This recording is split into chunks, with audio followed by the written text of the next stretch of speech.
딸 둘을 데리고 이혼하며 아이들만 바라보고 산 40대 여성 강 씨. 자신과 비슷한 돌싱에다가 이성에겐 철벽을 치던 수영 강사에게 그만 마음을 빼앗겨 버렸습니다. 그런데 이 남자의 철벽, 알고 보니 아무에게나 열려있던 사람이었을까요? 교제 후 얼마 지나지 않아 수영 제자와 바람을 피운 사실을 알게 됐고 강 씨는 바로 이별을 통보했습니다. 그런데 이 남성, 주먹으로 벽을 치질 않나 식음을 전폐하고 다량의 수면제를 먹고 죽어버리겠다는 등 협박에 자해 행동을 일삼았다고 하는데요. 거짓말과 외도, 자해를 반복하는 이 남성과 어떻게 하면 잘 헤어질 수 있을까요? 자, 사반 가족분의 사연 제보입니다. 안전 이별을 하고 싶으시다. 자, 두 사람의 첫 만남부터 좀 볼까요? 네, 40대 여성 강모 씨인데요. 딸 둘을 데리고 이혼을 했습니다. 앞으로 애들만 바라보고 살아야지 하고서는 남성들에게는 철벽을 치고 지내왔는데 우연히 지인 모임 나갔다가 그 비슷한 처지의 돌싱남 한 명을 만나게 된 겁니다. 수영 강사로 일하고 있는 3살 연상 남성이었는데 자세히 보니까 나랑 좀 비슷한 면이 있었던 겁니다. 철벽남으로 보였거든요. 이 남성이 신기하기도 하고 좀 호기심도 생겼다고 하는데 왜냐하면 이 강 씨 생각에 수영 강사로 일하면 아무래도 여성 회원들도 많이 접할 거고 또 자연스럽게 만나는 사람도 생길 것 같고 했는데 그렇지가 않았다는 겁니다. 오히려 이 남성은 이혼하고 나서는 줄곧 싱글이었고요. 아들 하나 있는데 부모님께 맡겨놓고는 양육기비 벌려고 열심히 일하고 있는 굉장히 건실한 사람이었다고 합니다. 아무래도 비슷한 처지다 보니까 마음의 문이 조금 열렸겠죠. 그렇죠. 그러니까 동변상련을 느낀 겁니다. 이 강 씨도 이혼한 지 5년 됐는데 혼자서 정말 아이들을 키우고 있었고 이 남성도 이혼한 지 4년 됐는데 아이 한 명 키우면서 열심히 이렇게 일하고 있으니까 정말 이제 나랑 비슷한 처지구나라는 생각이 드니까 이제 마음이 열린 데다가 이제 말을 좀 하게 됐는데 너무 따뜻한 거예요. 그 말 한마디 한마디가. 그러니까 참 너무나 억척스럽게 혼자 살다가 그런 따뜻한 말을 들으니까 너무너무 행복해졌고 뭐 재혼을 떠나서 이렇게 의지가 되는 사람이라면 좀 만나보고 싶다라는 생각이 들어서 이제 조금씩 더 친해졌습니다. 자, 그렇죠. 남녀가 교제하면 뭐 다 결혼해야 되는 거 아니고 돌싱으로 만나도 연애만 할 수도 있죠. 그렇죠. 몇 개월간 교제 기간이 지속되면서 두 사람 여행도 가게 됐는데 뭐 여행을 가려고 간 게 아니고 남자가 해외에 볼 일이 있는데 같이 여행을 가게 된 겁니다.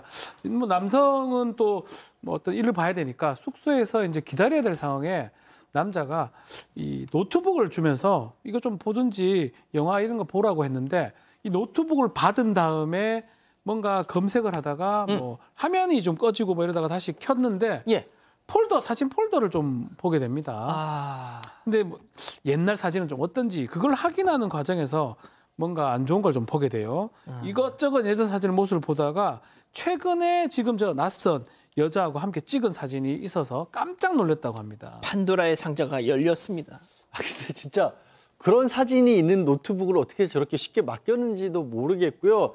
글쎄요, 안 볼 거라고 생각한 건지 아니면 거꾸로 좀 너무 자기가 들켜도 상관없다, 당당하다 이런 억지를 펴려고 했던 건지 모르겠는데 사진 찍은 시점이 이 지금 제보자를 만난 이후랍니다. 그럼 당연히 따져 물을 수밖에 없겠죠. 이렇게 어떻게 된 거냐? 그랬더니 아무렇지도 않게 아니 그거 내가 수영 가르친 제자야. 얼마 전에 경기 왔을 때 응원차 들렸다가 그 같이 찍은 사진이다. 이렇게 얘기를 했다라는 겁니다. 그러니까 이 상황이 되니까 오히려 제보자도 믿을 수밖에 없는 거예요. 게다가 뭔가 깨름칙한 게 있으면 저걸 안 줬겠지 하는 생각을 스스로 했을 거예요.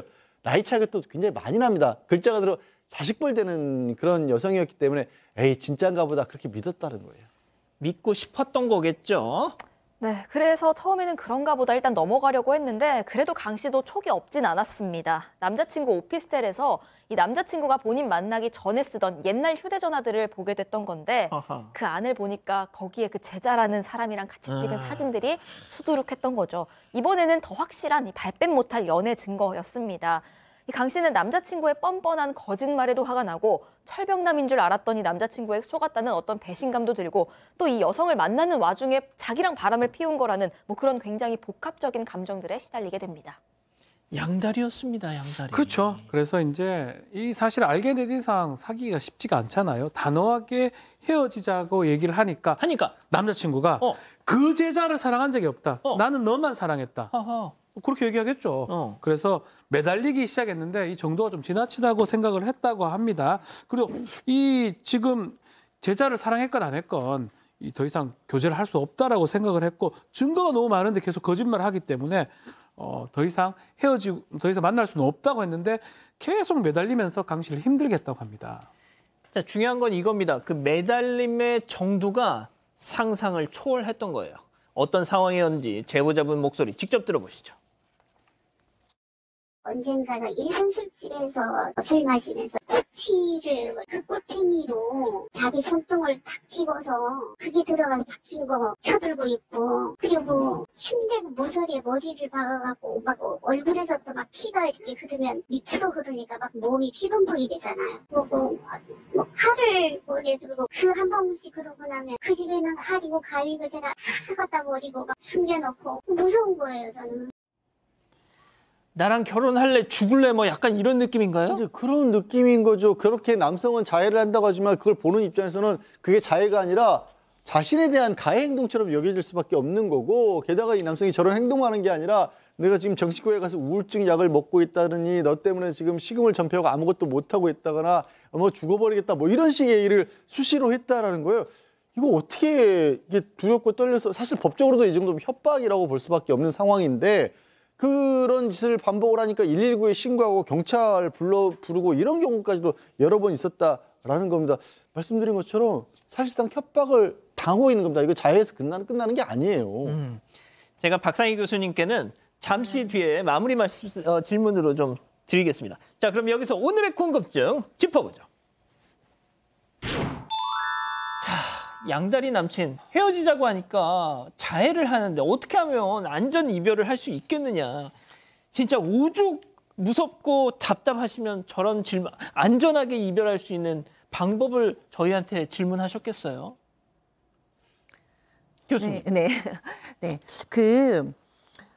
이분의 상태를 보면 저는 개인적으로는 이분이 좀 병리가 있는 것 같아요. 그러니까 둘의 관계 안에서 이 관계를 정말로 헤어지고 싶지 않아서 이런 행동을 하는 것보다는, 이분의 행동에 보면 우리가 흔히 얘기하는 경계선형 인격장애라고 해서 정서가 너무너무 불안한 그런 모습을 보이는데, 이런 경계성적 인격장애가 가장 잘 드러나는 것이 이런 이성 관계예요. 여기서 뭐 손등에 꼬챙이를 찌른다거나 아니면 피범벅이 된 모습을 보이면서 협박을 한다거나 수면제를 털어놓는다던가 자살하겠다고 얘기한다던가 이런 것들이 이제 굉장히 본인의 정서 불안정을 나타내는데, 본인의 병리를 가지고 이렇게 얘기하는 거죠. 난 너를 너무너무 사랑해서 이렇게 하는 거야 라고 얘기하면, 또 착하고 마음이 약한 여자분은 날 너무 착해서 나 사랑해서 이러니까 내가 버리면 정말 죽겠구나 라고 생각을 하는데, 사실은 그게 관계에서 오는 것이 아니라 본인의 병리에서 오는 가능성이 많고요.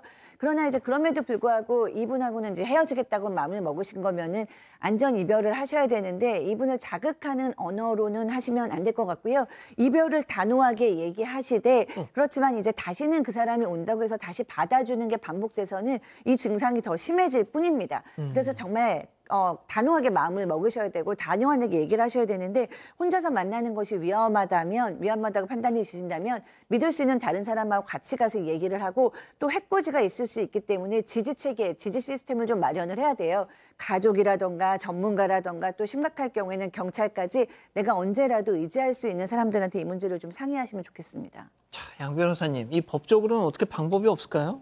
글쎄요, 이분이 지금까지 겪었던 일들을 입증할 수 있는 것들이 뭐 119에 신고를 했다거나 아니면 경찰에 신고해서 출동했던 기록 같은 것들이 있거든요. 이런 것들을 준비를 해서 이제 스토킹 처벌에 관한 법률에 의거해서 신고를 하고, 거기 또 도움받을 수 있는 법적 제도 장치도 있거든요. 왜 이 말씀 드리냐면, 이거는 분명히 법만으로 해결될 수 있는 상황은 아닙니다. 박 소장님 잘 설명하신 것처럼 심리 전문가나 이런 분들의 도움도 같이 받아야 되는데, 그렇게 단호하게 말할 수 있는 상황이 이 여성분이 직접 그렇게 할 수는 없다라고 봐요. 그 도움도 받으면서 이제 공권력의 도움까지도 있어야 이 남성으로서는 이제는 안 되겠구나라는 것을 좀 깨달을 수 있을 것 같거든요.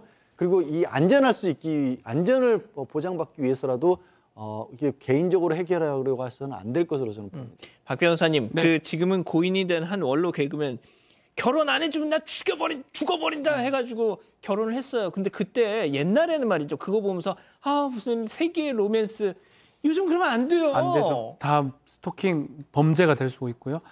저는 늦었다고 생각할 때 가장 빠르다고 생각이 듭니다. 이제 이런 사연도 보내셨으니까 지금 결단을 하셔야 됩니다. 좀 전에 얘기를 다 하셨으니까 전문가의 도움을 어떻든 간에 지금 이제 결단을 하신 게 중요하고, 어쨌든 간에 이 사람한테 벗어날 수밖에 없는 상황이 아닌가 생각이 듭니다. 자, 우리 가족 여러분들요. 네, 달코미님 빨리 차단하시고 그 사람의 세상에서 도망치세요 하셨고요. 진보라님 여자분 잠적하세요. 저 남자 못 고칩니다. 케이스타님 이러다 사건 일어날까 너무 무섭네요 하셨습니다. 고민 중개사가 왔습니다. 와우! 가족 여러분의 고민 제가 공짜로 중개해 드립니다. 집단 지성의 힘을 모아 고민 중개사 양원호.